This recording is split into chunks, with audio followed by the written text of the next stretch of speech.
नमस्कार, तुम्ही पाहत आहात कर्जा महाराष्ट्र 24 न्यूज। व्हिडिओ आवडल्यास लाईक, शेअर आणि सबस्क्राइब करायला विसरू नका।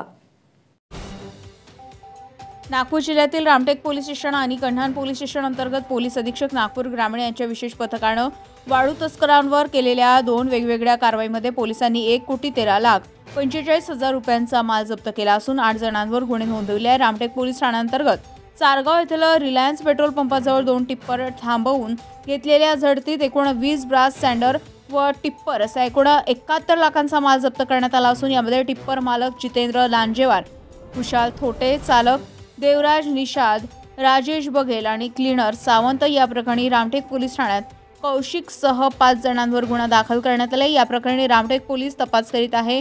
कन्हान पोलीस ठाण्याअंतर्गत राष्ट्रीय महामार्ग क्रमांक 44 वर असलेल्या टोल प्लाझाजवळ टिप्पर थांबवून केलेल्या कारवाईमध्ये 10 ब्राससह तिघांविरुद्ध गुन्हा दाखल करण्यात आला असून 42,45,000 रुपयांचा माल जप्त करण्यात आला। या प्रकरणी मालक मुरलीधर कडू यांच्यासह टिप्पर क्लीनर मयूर पुराम यांच्यावर गुन्हा दाखल करण्यात आला। या प्रकरणी कन्हान पोलीस तपास करीत आहे। कर्जा महाराष्ट्र 24 न्यूज करिता नागपूरहून आमचे प्रतिनिधी पंकज चौधरी।